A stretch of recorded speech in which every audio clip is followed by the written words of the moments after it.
Assalamualaikum dulur-dulur Rumit. Kembali lagi bersama Rumit TV. Yo. Bersama saya Yovan Erlangga dan dengan dosen pengimpu saya Henry Dede Harto. Dan itu ada NIM saya 220 324 68. Saya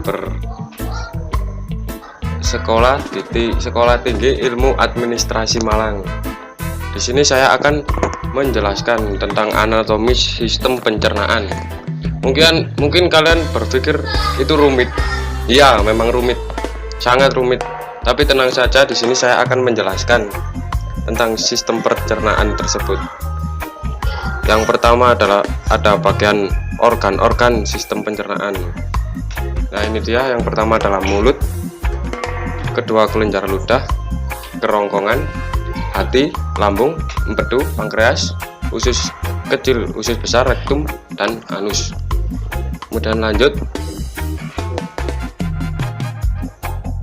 Nah, ini dia rongga mulut. Rongga mulut merupakan sebuah rongga yang berbentuk oval di dalam tengkorak.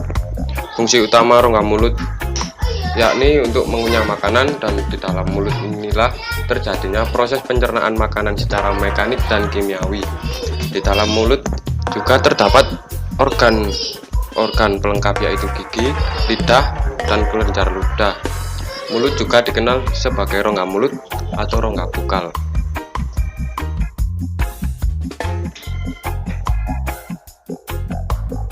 Yang kedua ada faring atau paring. Faring merupakan saluran pernapasan yang memiliki bentuk seperti tabung kerucut yang dimulai dari belakang hidung dan rongga mulut hingga bagian sebelum trakea dan esofagus. Bagian awal hingga akhir faring semakin menyempit sehingga menyerupai corong. Faring termasuk dalam sistem pencernaan dan juga sistem pencernaan. Nama lain faring adalah tenggorokan. Faring juga diartikan sebagai hulu tenggorokan yang merupakan percabangan dua saluran, yakni saluran pencernaan orofaring yang menghubungkan mulut kerongkongan dan saluran pernapasan nasofaring yang menghubungkan hidung dan tenggorokan.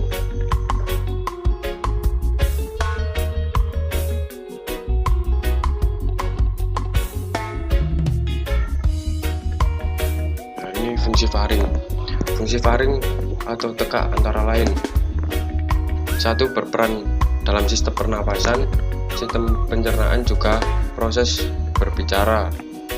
Yang kedua, sebagai penyalur makanan dari mulut ke kerongkongan atau sistem pencernaan. Yang ketiga, sebagai penyaring, pengatur tekanan, juga bisa mengatur kelembapan udara yang masuk atau sistem pernapasan. Yang keempat, mengatur tekanan udara antara lingkungan dalam telinga dan lingkungan luar tubuh.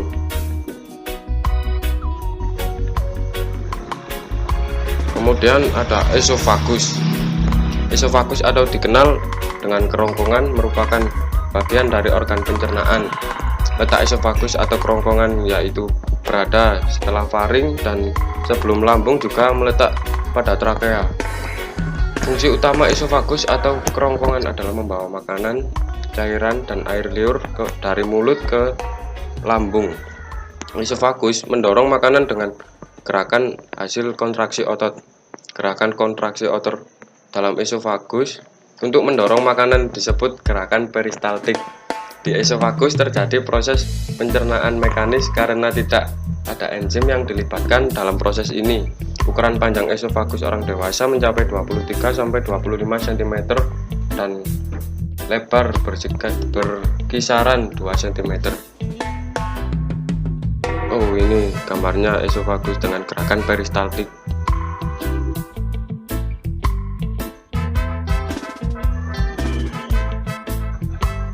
Selanjutnya ada gaster atau lambung. Lambung adalah bagian terpenting dalam proses pencernaan. Organ pencernaan yang berbentuk menyerupai huruf C ini memiliki sejumlah fungsi penting. Adapun sejumlah fungsi utama lambung dalam sistem pencernaan ini yakni tempat penyimpanan makanan sementara, yang kedua memecah asam dari makanan yang dikonsumsi, dan mengirimkan makanan ke fase berikut menuju usus kecil. Pada saat makanan sampai di lambung, makanan mengalami proses pencernaan baik secara mekanik maupun kimiawi. Pencernaan mekanik adalah proses yang melibatkan lapisan otot lambung guna menghancurkan makanan menjadi lebih kecil dan halus. Sementara itu, proses pencernaan kimiawi memanfaatkan asam lambung, enzim pencernaan, serta hormon pencernaan lainnya. Proses ini bertujuan untuk memecah zat gizi, terutama protein, menjadi molekul kecil yang mudah diolah oleh usus halus. Nah, ini ada struktur lambung. Yang pertama ada kardia, adalah bagian lambung yang berhubungan langsung dengan esofagus. Bagian ini berbentuk seperti tabung kecil yang sempit. Yang kedua ada fundus. Fundus merupakan bagian yang berada di atas badan lambung dan berbentuk kubah. Yang ketiga badan lambung. Badan lambung adalah bagian terbesar dan utama dari lambung. Yang keempat ada antrum. Antrum adalah bagian di bawah lambung yang menampung makanan sejumlah dilepaskan ke usus halus. Yang terakhir ada pilorus. Pilorus adalah terowongan yang menghubungkan lambung dengan usus halus. Kemudian lanjut ke usus halus. Usus halus kan. Nah, ini usus halus atau usus kecil adalah bagian dari saluran pencernaan yang berfungsi menyerap nutrisi dari makanan, yang terletak di antara lambung dan usus besar. Pada orang dewasa, usus halus memiliki panjang hampir 6 meter. Usus halus terdiri dari 3 bagian, yaitu usus 12 jari, duodenum, usus kosong, jejunum, dan usus penyerapan atau yang disebut ileum. Pada usus 12 jari terdapat 2 muara saluran, yaitu dari pankreas dan kantung empedu. Nah, ini usus besar atau kolon. Usus besar adalah organ pencernaan yang mengelilingi saluran rongga perut. Organ yang disebut juga dengan kolon memanjang dari cecum, kantung yang menghubungkan ileum, ujung usus kecil dengan kolon sampai ke anus. Kolon terdiri dari 4 lapisan, yaitu mukosa, submukosa, mucolaris, propria, dan serosa. Bila direntangkan, usus besar memiliki panjang sekitar 1,5 meter.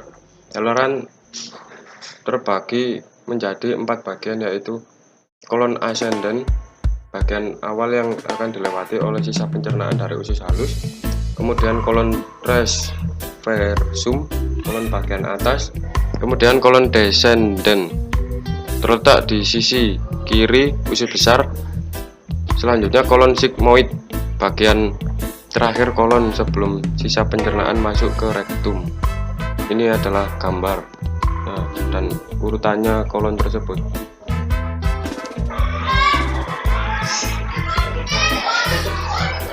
Oh, ini ada masuk ke rektum. Rektum merupakan sebuah saluran yang berawal dari ujung usus besar dan berakhir di anus. Rektum berfungsi sebagai tempat penyimpanan sementara feses. Rektum merupakan bagian distal dari usus besar yang dimulai dari setinggi corpus callostica. Rektum dibagi menjadi 3 bagian, diantaranya yaitu rektum bawah panjang 3-6 cm, rektum bagian tengah panjang 6-10 cm, rektum bagian atas panjang 10-15 cm.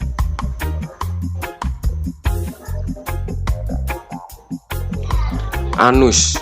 Anus adalah bagian terakhir dari saluran pencernaan. Panjang anus kira-kira sekitar 4-5 cm. Anus memainkan peran penting untuk defekasi.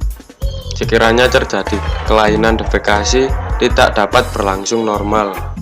Terdapat beberapa otot yang membantu anus agar defekasi lancar, seperti puborektal merupakan bagian dari otot levator ani, sphincter ani externus, atau otot lurik, dan sphincter ani internus atau otot polos. Nah, ini organ-organ tambahan pada sistem pencernaan.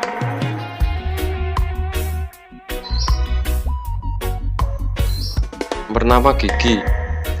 Makanan pertama kali masuk dalam tubuh melalui mulut. Di dalam mulut terdapat beberapa proses pencernaan, salah satunya gigi. Di sini gigi membantu memecah makanan menjadi potongan yang lebih kecil. Hal ini akan membantu enzim-enzim pencernaan agar dapat mencerna lebih efisien dan cepat. Gigi dibagi menjadi dua bagian dasar. Bagian pertama yaitu mahkota dan akar gigi. Lidah merupakan salah satu bagian dari tubuh kita yang sangat sensitif dan memiliki fungsi sebagai pengecap rasa, sebagai alat pengucap rasa dan organ yang kita gunakan untuk membolak-balik makanan ketika mengunyah. Lidah manusia terdiri atas dua bagian lidah, yaitu bagian anterior dan bagian posterior. 2/3 bagian dari panjang lidah kita merupakan bagian anterior. Bagian posterior merupakan bagian lidah yang paling dekat dengan tenggorokan, mengisi sepertiga lidah dari panjang keseluruhan lidah. Kelenjar ludah atau saliva. Kelenjar ludah merupakan kelenjar eksokrin pada mamalia yang memproduksi air liur. Kelenjar saliva ini mempunyai kelenjar yang memiliki saluran sendiri. Pada makhluk hidup selain manusia seperti serangga, kelenjar saliva ini berfungsi untuk memproduksi protein penting dalam tubuh. Pada manusia terdapat 4 kelenjar saliva, yaitu kelenjar parotis, kelenjar submandibula, kelenjar sublingua, dan kelenjar saliva minor. Kelenjar ini juga menyekresi amilase, enzim yang memecah karbohidrat menjadi maltose.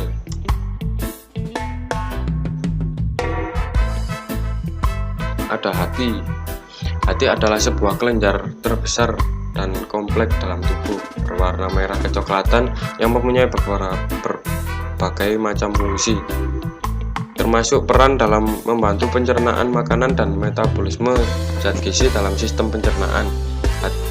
Hati yaitu organ yang terbesar yang terletak di sebelah kanan atas rongga perut di bawah diafragma, di kedua sisi kuadran atas, yang sebagian besar terdapat pada sistem kanan.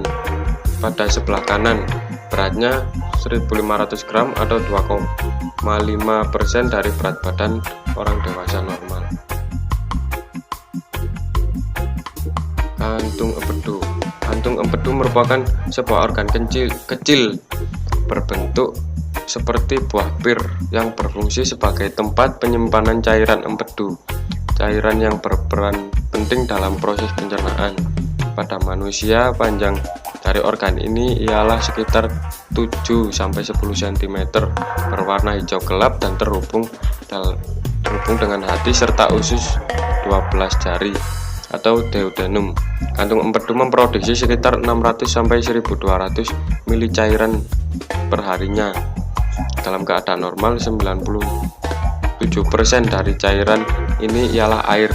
Fungsi dari kantung empedu sebenarnya selalu berhubungan dengan fungsi dari cairan empedu yang disimpannya, antara lain membantu proses pencernaan lemak, membantu proses aborsi lemak, membantu pengeluaran limbah, membantu menghilangkan racun dan hati.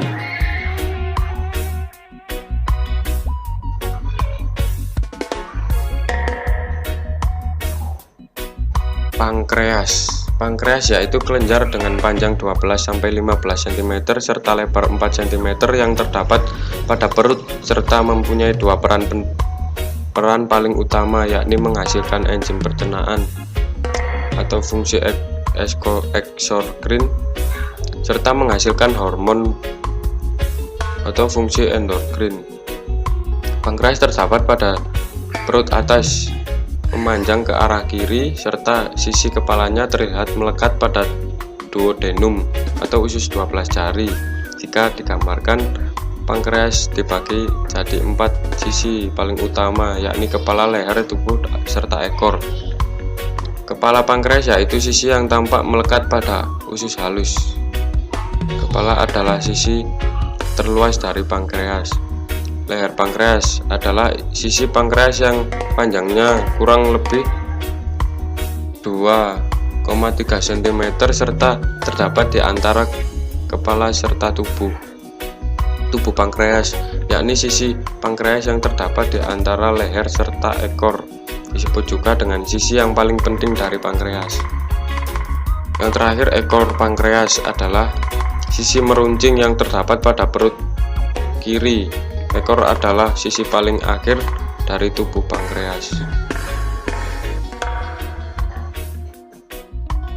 Oke, baiklah, sekian presentasi dari saya, penjelasan dari saya. Jika ada kurangnya mohon dimaklumi, dan jika ada kelebihannya mohon dikembalikan. Baiklah dulur-dulur rumit, jangan lupa like, comment, dan subscribe. Oke, see you next time.